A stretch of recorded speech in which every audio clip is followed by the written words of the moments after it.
Hello and welcome to the Vinyl Resting Place podcast with your hosts Barney Howe and Dapo Agiri, and we are joined yet again by our very good friend of the podcast now, Ethan Hazzard. Thanks for having me back, man. No, it's all Oh, good. it's good to have you, dude. Coming back. Yeah, not many people do.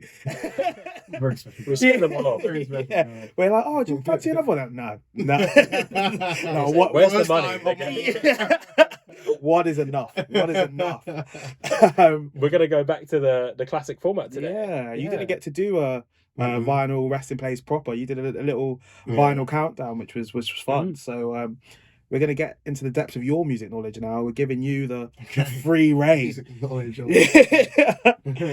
But before we get into all of that, the one thing that we always used to do, but we didn't do for yourself, which is unfair, I think. We want to give you as fair a chance as everyone else. You deserve the full experience. The full experience. Me being the VIP. The VIP. Exactly, the VIP on VRP. That's what you are. That's it. Oh, okay, well. I hate you both. You said it. You're going to put yourself up. We go crisp flavours. Okay. Yes. Crisp flavours. So we've had some shit ones in the past, I won't lie. Okay. We've had some bad ones that we've taken offence to. Crisp, much like music, can be situational. So you might have a meal deal crisp, and you might have like a big bag crisp that you care about, but we really want like your top flavour of What's the crisp. best crisps? What is the Okay. best crisp flavour? The best crisp Ever. flavour. Yeah. So I'm gonna have, can I not break this down, please? Or does Yeah, it no, have to please. be like, I mean, like, we say you I can. mean, he's got a shit answer. oh my The question God. is open to interpretation. So Dapo's interested in best crisp flavour. I would say best crisp because like you can have different cheese and onions, but there is one shape. Say. Oh yeah, facts. Yeah. And flavour is different to a Walker's. Yeah, sure. Yeah, is. exactly. Yeah. So I was a very picky eater growing up. Okay. Very picky eater. Like very. And my mum gets so shocked when she sees me eat like tomatoes now. She's like, "What? Wow. She's like, "What are you? What? Like, you don't like tomatoes?" Like, yeah, because I'm a grown adult. Yeah. But like growing up, I was very picky, and the only crisp I would eat was salt and vinegar Walker's crisps. Right? Fair? Rough. Well, you know, but I still hold salt and vinegar dearly to my heart. It doesn't matter if it's kettle chips, doesn't matter if it's like one of the Ponzi ones you get at a pub or something like that. Yeah. Like I like salt and vinegar a lot, like a lot. And then I kind of grew up and I was like, prawn cocktail's really nice, Walker's as well, and cheese and onion as well. Yeah. But I think I finally landed on like my number one. God. But I think it might be the flavour of the week right now, but. Because I don't really eat crisps, I'm not going to lie. Not much anymore. But So what do you eat then? an array of terrible things. But the crisp that I've eaten probably consistently in like the last year, for example, would probably be Flaming Hot Cheeto Twists. Mental. I know. So overrated. 'Cause I don't Overrated. think so at all because look, I'm not a big fan of American snacks. I think actually they're quite overrated. They are. I think Agreed. the UK have got. Do you know what is the most overrated? What, Hershey's or something? Flaming Hot Cheetos, bro. No,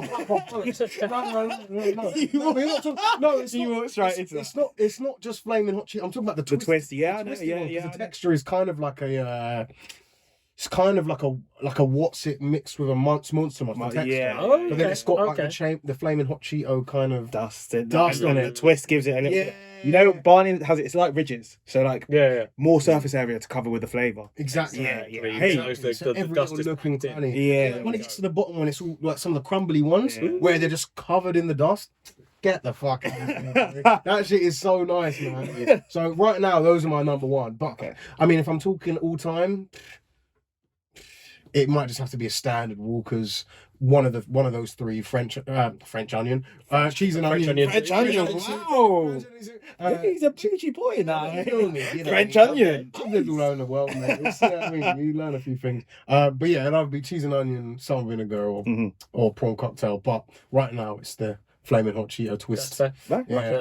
I'm always happy to meet a man who loves texture. Thank you, sir. Very important. Half of the question people go, oh, I like the cheese, and it's like, well, how's it feel? Yeah. How's it rolling on your tongue? Yeah. Exactly. Thank you so much. I can get behind that. Okay. Yeah. Well, I respect there it. you go. There you go. It's just Podcast done. Thanks for Yeah, I'll take it off. Let's get on to the music then. Okay. Yeah. Let's get on the music then. Jesus. You were good in your last episode. You had wow. Yeah. Wow. Cool. Fine. Facts. I'm gonna be nice about your album, but we're not doing that today. Okay.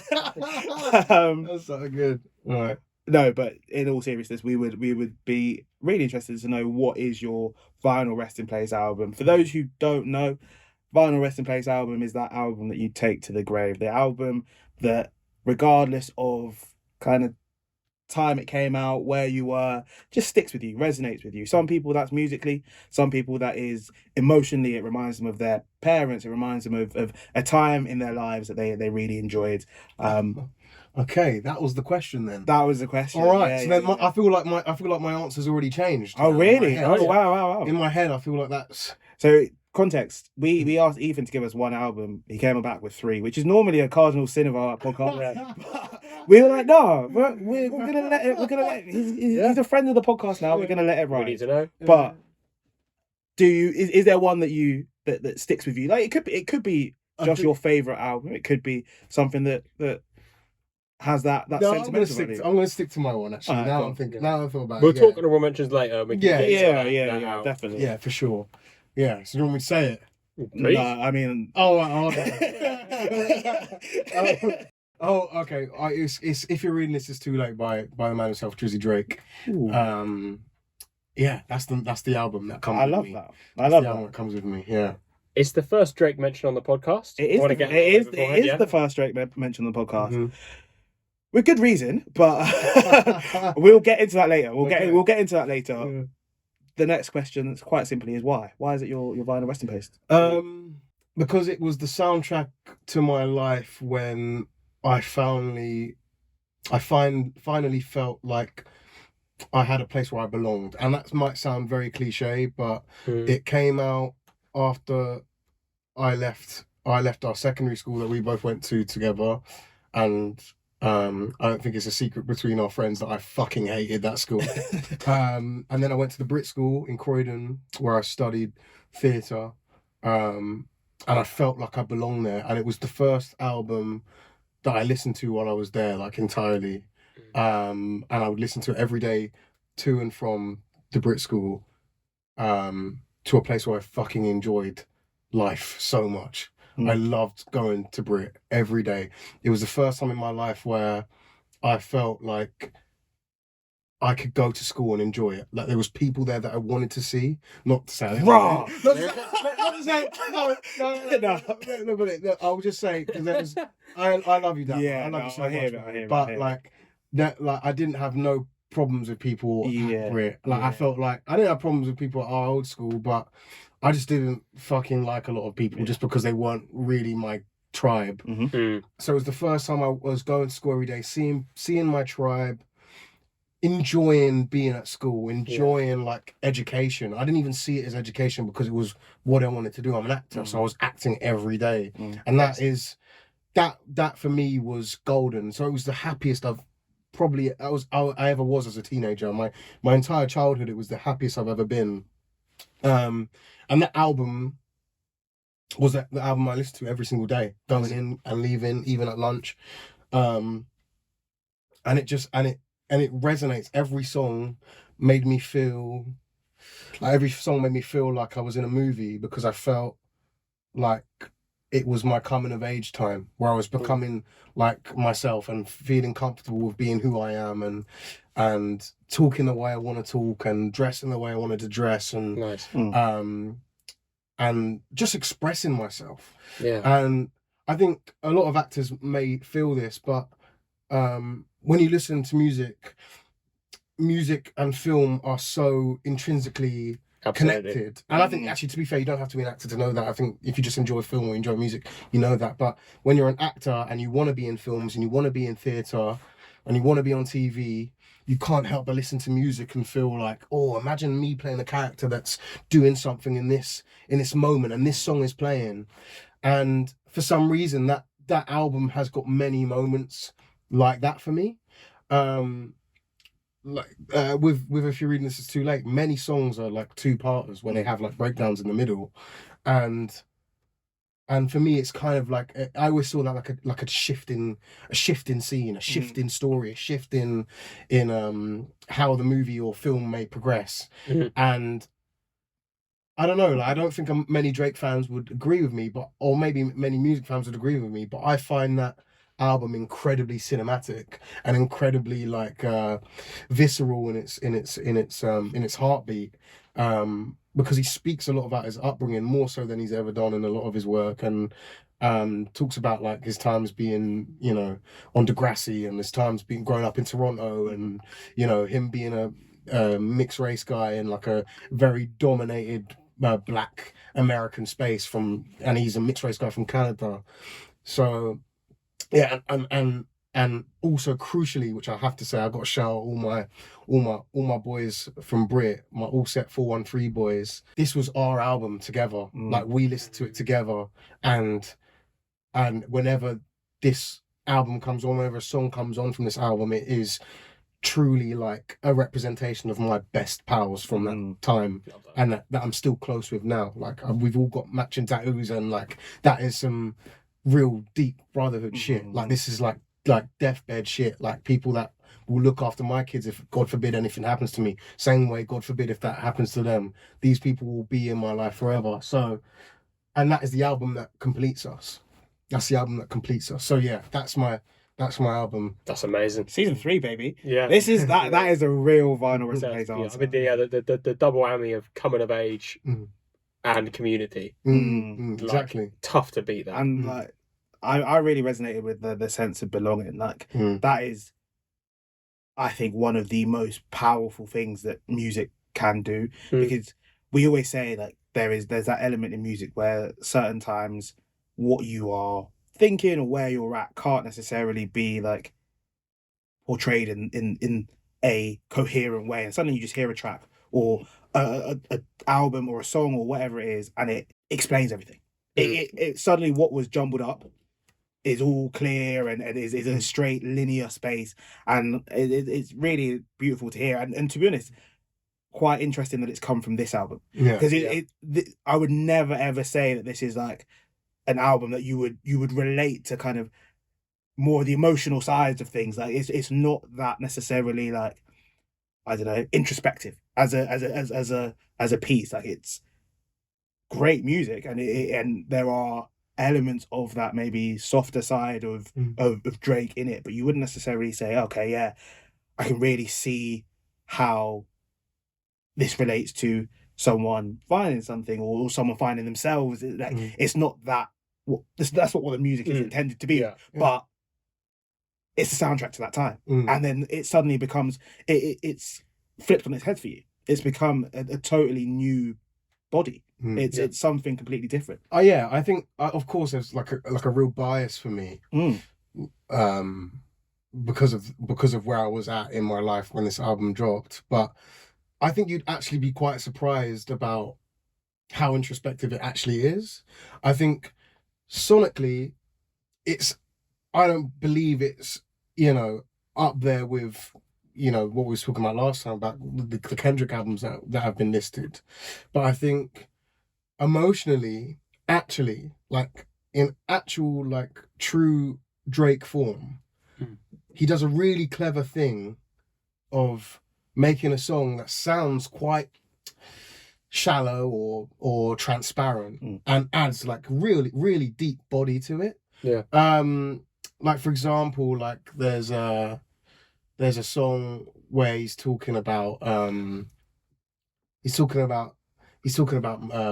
called Madonna, right? Yeah. And a lot of people fucking hate that song. I think for a lot of people it's probably the worst song on the album, but I think he's talking about legacy like constantly in this song. Also, may or may not be talking about a lover or whatever, but in my opinion, I see it as legacy. And for me, as a young actor growing up through the Brit School, I was obsessed with legacy. I was obsessed about what I was leaving behind, what kind of story that I could give to my kids or to my family or to whoever is clued in on my work. And I believe in that made me realize actually I've kind of got it all wrong. Like I've kind of got it all wrong that legacy isn't really that important to me anymore because I just want to be happy. Yeah. I just want to be fucking happy, dude. And like I want to have like a good family and I want my friends to be around. I want my peoples to be safe and healthy. And I just think that what he does in this album, he's just talking bluntly about who he is, where he's come from. Yeah. And I don't think we really got that from Drake before. No. I think a lot of it was a lot about being braggadocious and talking his shit and making him seem like on top of the world. Yeah. And at this point when this album came out, he was becoming the biggest artist on the planet. Yeah, he was. And instead of like keeping that same level of like, oh, I want to sing about, you know, fucking all these girls, or I want to sing about like how someone broke my heart, or I want to sing about how I'm, you know, the best. He just brought a different element of this is actually kind of like my story. Yeah. And he covered it with a facade of like turn up music. Yeah. Yeah. You know what I mean? Like, you know, he's like, I'm running through the six with my woes, you know what I'm saying? But like, fuck, man, he might be, but guess what? So am I. Yeah. I'm at Brit right now, and I'm running through the six with my woes, my friends, my people. And you know what's so amazing is like, damn, like making money with your friends, or being successful with your friends, or just being happy with your friends is so incredibly valuable. Yeah. And I think for someone as big as Drake to just say that, to just say it bluntly, like, yeah, man, me and my friends just have fun and we love each other, and that's our whole shit. Like that's my whole shit. Like I love my friends so much. So when I hear I'm running through the six with my woes, I fucking love it because I love my friends. I love my friends. Do you know what I mean? Yeah. So I don't know. It means a lot for me for like a rapper to like not give like so much, like not give himself so much responsibility. To be like the voice of something. Like to like a Tupac or a Kendrick to say like, oh, I'm the voice of this. Like I'm the voice of Black pride or Black empowerment or whatever. Or like a Biggie, I'm the voice of the streets or something like that. Like Drake was just in this album saying, I'm just the voice of, ironically enough, the everyman, like the every guy that just kind of wants to just do well and just, you know, maybe he's done better than most people, but you know, it kind of just spoke to me in that sense. I don't know, I was 16, I was 17, like fucking, like still a incredibly introverted, shy kid that like couldn't find any inch of confidence. And I don't know, maybe that album gave me a bit of swagger. Maybe it gave me a bit more of a bit more spunk to me, you know what I mean? Like someone that actually had a bit more edge. And I don't know, that's valuable as fuck. I really love what you said about when you're an artistic person in that artistic space, you kind of look and find your art form wherever you look. And you're saying like you hear these songs and you hear the key change or the breakdown, and you think, oh, that's something else, someone else entered that scene. And it sounds like you really were on a parallel with Drake at that point, with he's open up about his art and being vulnerable in that way, and you're kind of on that cusp of starting your artistic career. Like, I just think it's really beautiful that you can find that in that music. I think that's really lovely. Same. I think you have looked at it in a way that not many people would have. And for us starting this podcast and where we came from for this, that is like hitting the nail on the head. Like, absolutely, there are so many different ways that you can take it, and as you were like describing it, it made me take a step back, and I was like, yeah, I've listened to this album countless times. I've listened. I have my own affinity with it, and it's never been that. And what it is to me and what it is to you, completely different things. Both very valid, both very like spot on, and that is the power of and like for us, for Vinyl Resting Place as a platform. That's the sort of stories we want to share. Oh, absolutely. We want to give people the platform to be like, this is our connection, and then where we feel like this like platform is different. It's not, it's just it's not bangers. Obviously, we love bangers. We that's what music can do. But hearing your take on it was really quite like for want of a better word, humbling, because I just have never looked at the album in that sense. No. I've never had, and it's exactly kind of what we want to hear. And to be fair, the more you say it, the more I'm like, oh yeah. To be fair, it does make it makes a lot more sense. Yeah, when you strip about like that and you analyze like what he's saying about it, especially at that time in his career, it's absolutely like hitting that nail on the head that he took a leap to do something different. And having that message that, Drake took a leap to do something different, maybe I can do that, is amazing. Yeah, I appreciate that because I know Drake isn't everyone's cup of tea, and I know that actually. Don't worry, we'll get there. Yeah. I know he's not, and like I'm totally fine with that. I'm not. Like it was for a long time I was so conflicted because as a young guy I wanted to be so like cool. I just wanted to be cool. And I didn't want to be like everyone else. And I didn't want to sit there and say like, oh, you know what, actually like my favorite album is da da da da from da da da da da. Like I wanted, and even like when you asked me to come on here, I was thinking about like what album could I say? Like what could I say? And I feel like I have to give myself justice. You know what I'm saying? Like as much as I do like other albums that might have a bit more of a niche kind of pocket in the music industry, I have to say what I really believe. I have to stay true to myself. And I know like a lot of avid music listeners might think that having Drake as your resting place album is crazy, but Drake is my favorite artist in the planet. And if you look at the Apple Music Wrapped just happened, right? Like he's my number one by fucking far, man. by so far. And as much as I try and get away from it, I can't deny it. Like he's the GOAT in my eyes, and I don't think a lot of people would agree with that. But you know, I'll put it this way: if I wasn't an actor and I wasn't in the film industry and I didn't know where else I wanted to be, my only place in this world would to be an A&R. I feel like that's like my fucking calling if it weren't for acting and filmmaking.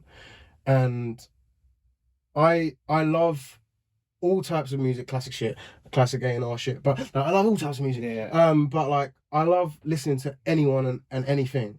And I'll pick up any fucking album and listen to it and make sure that I have my own opinion on it without any bias or ignorance. And I can only say, like, truthfully, I can't deny looking at numbers. I can't. And I think that's like the potential A&R in me. It's like I can't reject numbers, I can't reject popularity, I can't reject ticket sales and fucking sold out dates. I can't reject that. And I don't know, maybe that's not the right way to look at music, but I think that there's a lot of proof in the pudding when it comes to Drake specifically. He's a bad example because he's the biggest artist on the planet, and it doesn't come like him for much other artists. But I think it's undeniable for me. So I agree with you, and I think we're a little bit similar. I before I started doing stuff like this and radio, like A&R was something that I was very much like, this will be my dream job. Da da da da.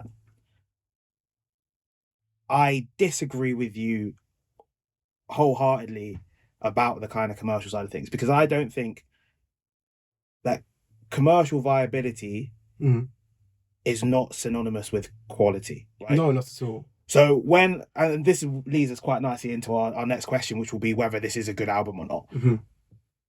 I can't remember what. I wish I knew where this reference was from. I think it was from like a TikTok. But collective subjectivity is not the same thing as objectivity. Of course not. So like, just because a lot of people are like, yes, I like this, that doesn't make things automatically good. And it's a hard argument to make because objectivity in art doesn't exist. And there is no objective truth of this is very good. Everything is still subjective. Yeah. Because there's going to be someone somewhere who said this is shit. That is just what it is. But when I look at artists like Drake, and I think where this album sits for me personally is like we're at the cusp of my like Drake fandom.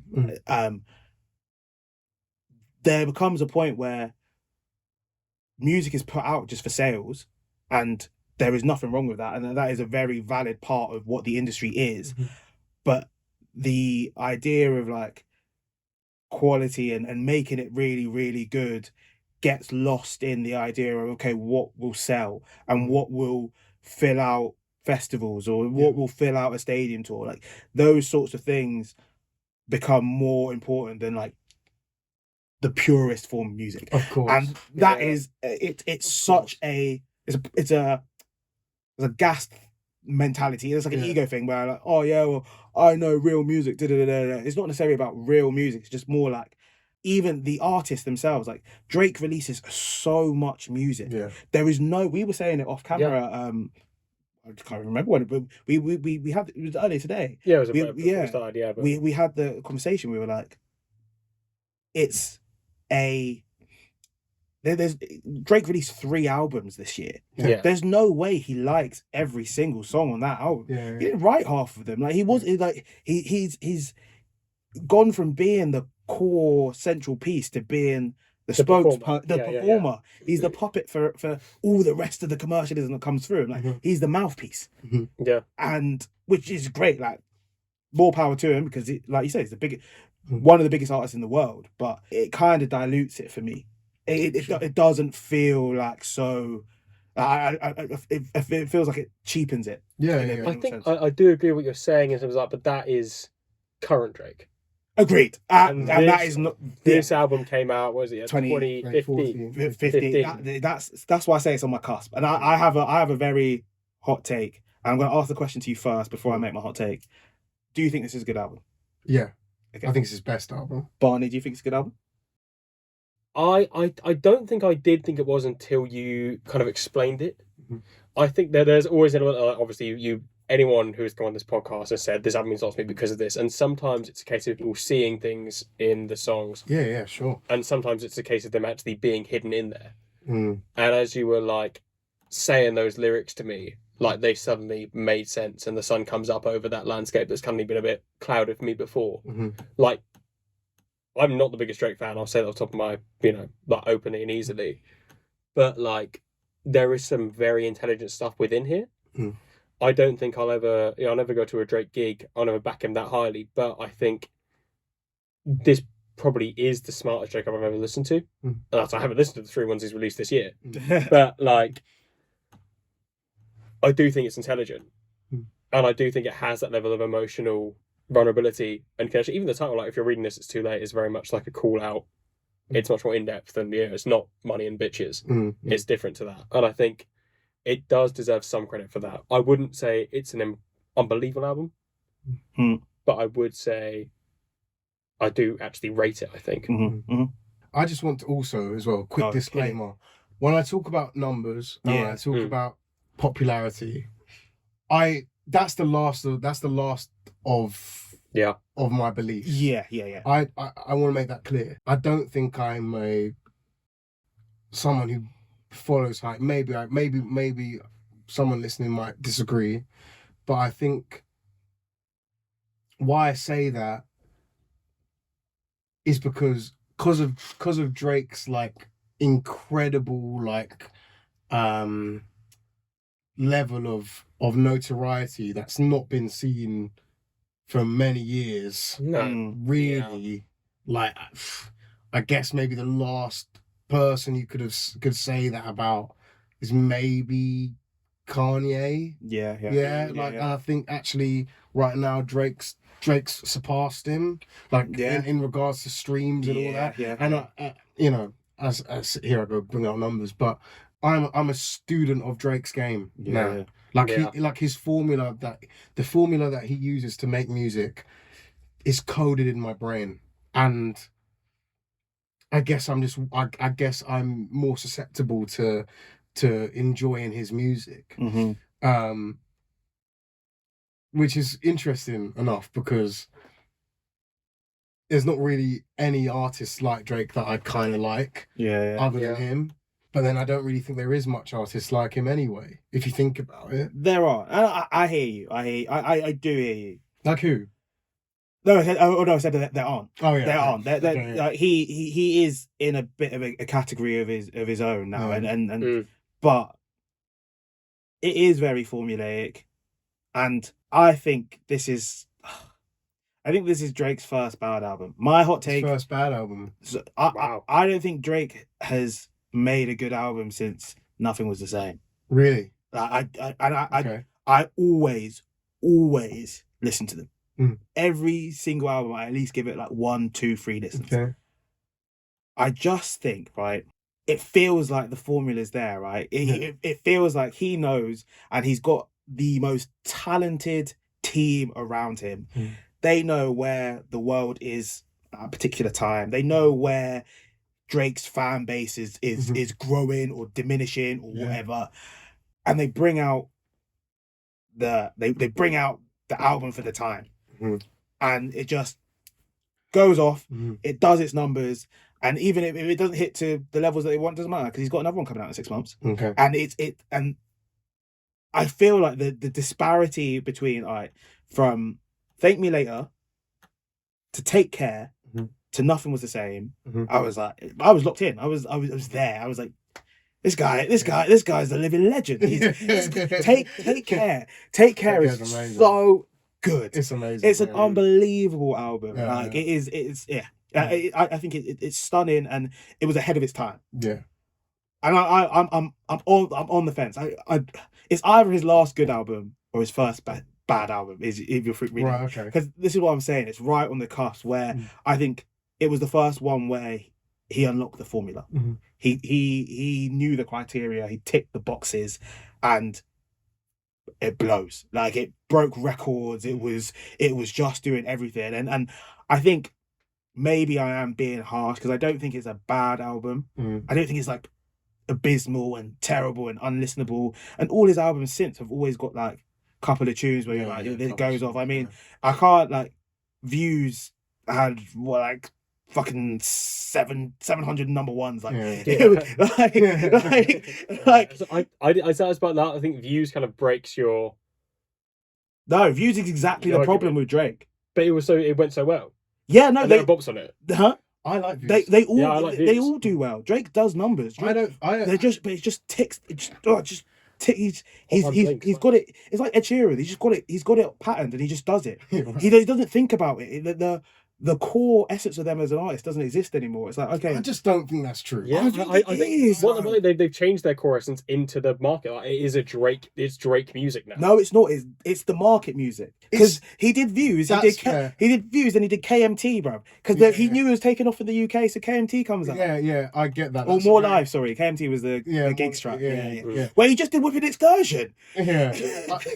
I think you're right in saying that, but I think why I don't agree is because Drake is the most malleable artist there's ever been, and I think that I don't know if it's necessarily a bad thing that he changed his style identity through whatever like walk of life he was in at that moment. Yeah. Like I think it's like as an avid listener and a massive fan of the guy, I have to back his corner, and I will say that these times that he's made More Life, a lot of people want to say, oh, he's a fucking culture vulture, he's a bandwagon.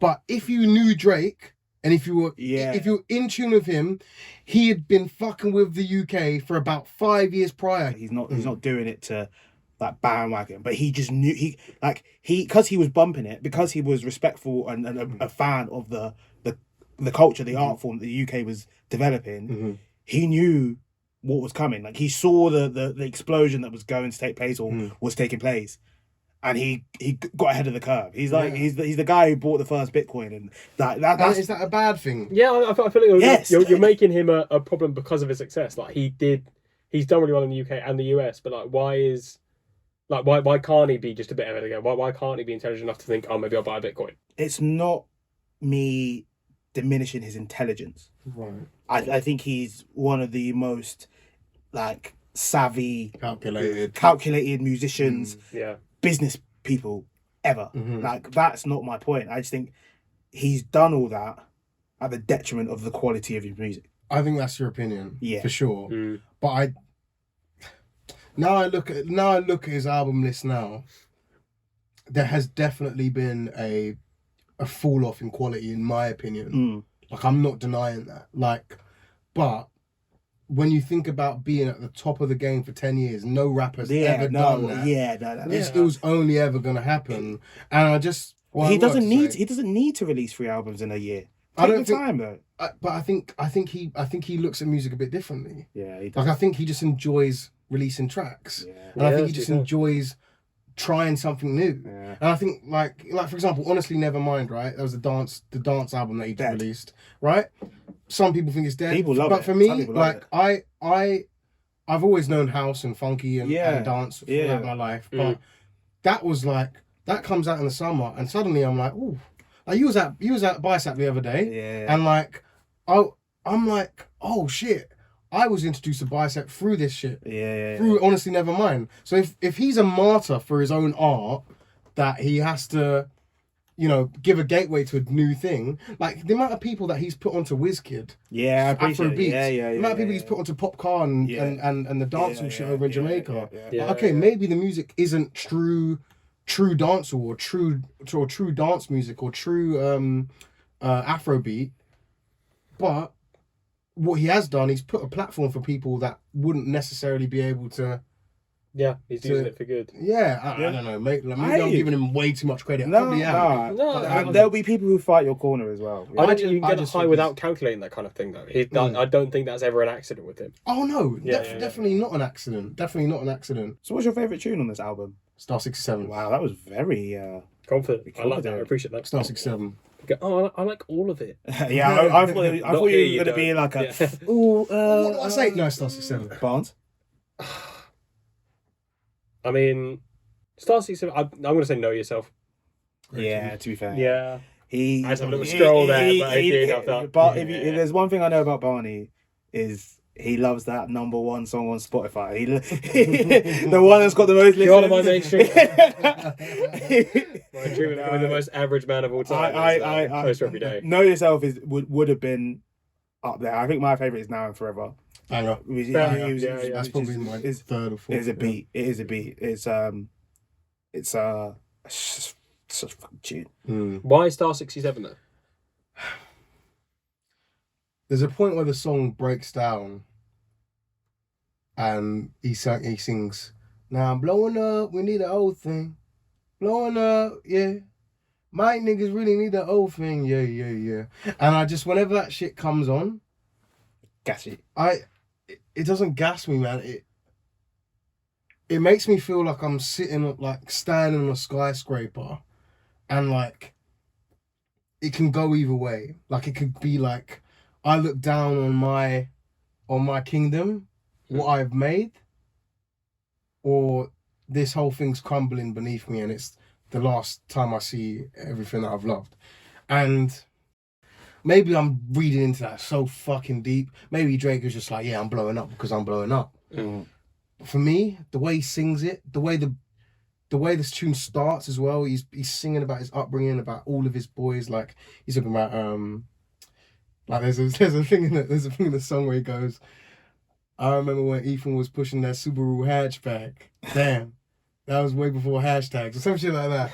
You know, and he's talking about his mate called Ethan, and obviously my name's Ethan, but he's talking about his whole life and his friends, and like talking about back when they didn't have anything and they got something, and then the breakdown happens, and he's got like this I don't know who the Jamaican fella is, but there's a Jamaican fella that's like sampled in it, and he's like, y'all the truth, no other father than a drizzy or some shit like that. He says in like some deep patois. And then it breaks down into, now I'm blowing up, babe. Blowing up. And it's just the most beautiful like turn of of a song that started in motivation. So he's talking about Star 67, and basically that is the context of it is Star 67 is a number that you would put before you call a phone number and you start doing bare fraud, right? Right. You know what I'm saying? Yeah. That's what it is. And he's talking about that hustle, about how them boys used to be on them phones, man, trying to get this money, trying to make it out, and then they've done it, and then I can just picture like myself being at a place to hopefully touch wood that I'm, felt comfortable in my career or in my life, my family, in my mental health or whatever. And I just can see myself saying, yeah, I've done all right. I've made it. I've looked after myself. I've looked after my family. And I don't know, that song encompasses like my entire like being, I guess. Like I just want to do good by myself, be kind to myself, be fair to myself, and also to the same of the people around me. I don't know, maybe people don't hear that, but that's what I hear, and that's all that matters, bro. Do you know what I mean? That, like, really appreciate it. it. Yeah, I love Good that. answer. Yeah, so great that's answer. that's that song. I love that. That's the song, man. I think honestly, you've done this album so much justice in terms of just like breaking things down and looking into it. Like, I hope so, man. It's I think genuinely, that really comes across, and it's not even like, I just love the way it sounds. It's such a deep answer. It's brilliant. Are there any songs that you don't like? Are there any parts of it where you're let like... me have a look. I think there's one song that kind of shouts me, but for me, it's a no skip album. It's a long album, 17 tracks. Yeah, it's very long. But depending on how I'm feeling, You and the Six could get missed. Yeah, first. And maybe the Party Next Door interlude. Yeah. Which is unfair because I think Party Next Door is amazing. Yeah, talented. No skips. No skips is what we look for, and I think when you have got such like a deep connection with an album, it can be very easy just to let it like wash over you. Yeah, you can pass it on for sure. You had a couple of recommendations, one of which I'm fucking excited about. Which one? Which one do you think it is? I don't know. So, as I said, Ethan gave us 3 albums, right? Yeah. One of them was the one that we've spoken about in depth now, his Vinyl Resting Place. If you're reading this, it's too late. He gave us 2 more, one of which is from my GOAT. It's from my GOAT. And this whole series is going to be a fucking ode to this this artist. And I'm going to get him to release a new album in the next 2 years because I'm sick of waiting. Hustler, baby. Mate. Can I just say quickly, I know if Jared listens to this or any of the man, there might be a bit of corn. They might agree, I don't know. But Dead and Alive, been and gone, the people are still here now. J Hus is the greatest UK rapper of all time. The GOAT. The GOAT.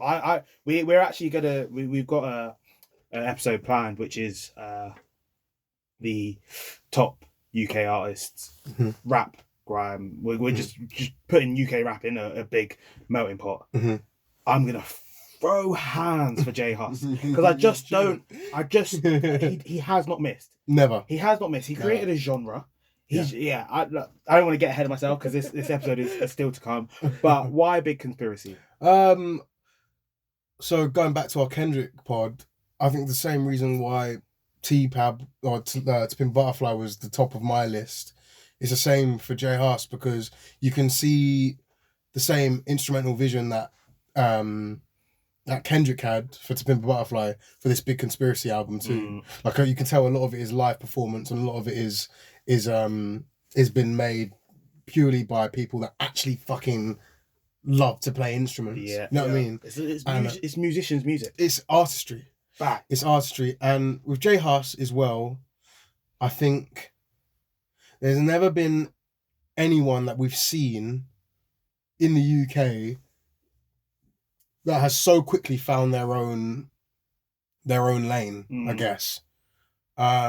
Maybe recently now you could say that Nux guy, but I'm not too familiar with him. Yeah, but like, very talented. But for the most part, like everyone else has kind of had to find their footing, like, and it takes a while. Yeah. Whereas J Hus is just from the block, he was already making the music that he makes now. Barney's looking at us like he's probably never seen me this animated, but I'm out my depth, to be quite frank. Yeah. I listened to J Hus for this.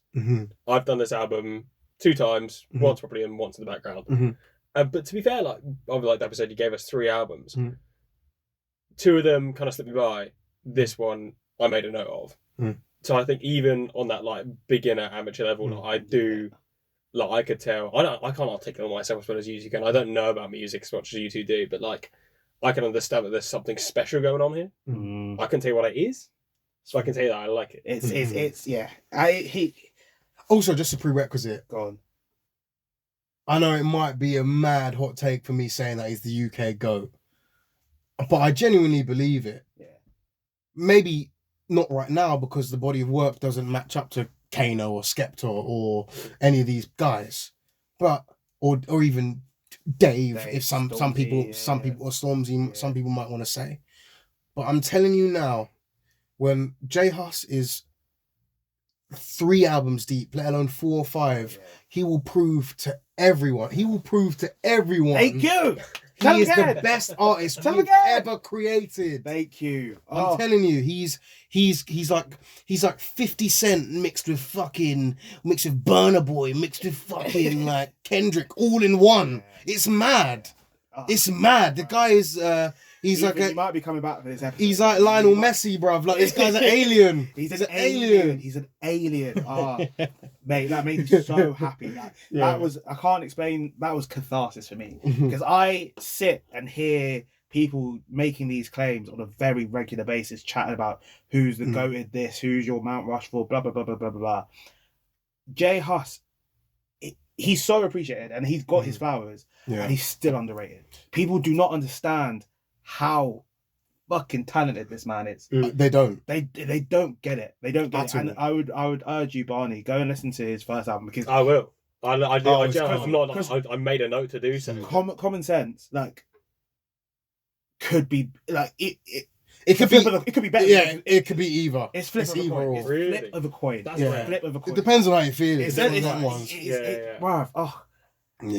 just crazy. It's just crazy. I think as well, like, I'm looking at the Big Conspiracy now. The Big Conspiracy. I'm looking at Big Conspiracy track list now, and this guy's got 3 features. Yeah. One of them's LMA, which was added on later on, wasn't it? I'm pretty sure ICTGM is his sister. Yeah, that's his sister. Yeah. So it's really 2 features. Really 2 features. Oh, and the best feature is probably his sister. His sister on Helicopter. Brother, are you crazy? No, oh my God. Just lock the thing down. Yeah, I ain't Podcast is done. Thank you so much for listening. I really appreciate it. We invited myself. No, he's mad. I hear it so much. Like, I think he's incredible. He's incredible. I mean, like, sorry to bring it back to Drake, but you saw it when Drake brought him out. His first day back, he left prison that day. And Drake brought him out at the O2, and he was just wearing a do-rag and a tracksuit. That's mad. And it's one of the. If you've not seen the video, I implore you to go and see it after this because it's one of the most chilling moments. He did like a little short, probably 20-second short doc of him like coming out of prison and then literally walking straight onto the stage at the O2 or the O3 as Drake calls it. Yeah. And it was just one of the most amazing moments. Iconic. That's ever happened in the UK. Yeah. That's ever happened in the UK. Easy. That's wild. Incredible. He's when that next album drops, it's gonna he could even be nominated for a Grammy. And that's unheard of for a UK rapper. And I'll put my money down now and say he might do that. I love this from you. This really did make me happy. That's my guy, man. Mate. That's fair. I don't have ever seen you this happy on the podcast. I love Koji. I have such a Koji's great. I have such an affinity to him and everything that he represents. He's such a cool dude as well. But Hustler is different. Like what he's done for the UK music scene is unheard of. Like he is so influential in so little time. That and there's so much more still to come. And he dashes songs away as well. Yeah. He creates albums and just throws them away because he's just like, no, this isn't good enough. Yeah, like last year he had a whole album that was fully produced by J5, who also might be the UK dope producer ever. He did a whole album with him. J5 was like, yeah, we're gonna release it on Friday or whatever. He even released the track list, and it was looking mad. I think he had Dave on there. He had a drill rapper from East called CB, who's like considered like one of the best drill rappers out of the UK, and yeah, just never got released. Never got released. Because he cares. Quality control, bro. Right. Quality control, man. Cannot let standards slip. Do you think that quality control can go too far, though? Do you not think by releasing that album, maybe learning lessons from it? No. I think for him, you can't be learning lessons. You can't learn lessons in your production. Like, it has to, you can't put something out that you need to learn from. Learn it before you send it out. And I think specifically for him as well. Yeah. Because he knows what's good. Yeah. He knows what's good. He's known that from common sense. He's known that. Yeah, I guess he'd passed that point in his career, isn't he? Yeah, I think he just knows exactly the music that he wants to make and the music that he actually feels is incredible. Or perfect. I think Big Conspiracy might be a fucking perfect album. Like it's a 9.8. 9.99. Like it's for me it is there. And I think Common Sense is a 9.7. Like it is there for me. Yeah. I think Big Conspiracy is better than If You're Reading It, It's Too Late. But because of the emotional gravity and connection, like I still would put If You're Reading It, It's Too Late as a 9.6, 9.5, but this for me is probably the best UK album we've ever heard from a rapper. Wow. I'm like what I was saying in the two before. Like I didn't grow up on albums. All I listened to was UK ciphers, UK mixtapes. So I didn't know much about the American stuff or really anything else but UK rappers. I'm not an expert, but I know my fair share, and I don't know. Like I just feel like this album is better than anything the UK's ever produced. And I think you're lying to yourself if you listen to this and you think that anything's better. In my opinion, I say that passionately. Yeah, that's my guy right there. This is why he came on. This is why we invited him. This is why we invited him back. I hope everyone listening really enjoyed that, because we did. We had a great time. It's one of my favorite episodes to date, and I'm sure it's going to go down great. But thank you, mate. Thank you for being with us. Thank you for having me. Thank you for listening, everyone at home. Have a lovely rest of your day, and we will catch you again at the same time, same place.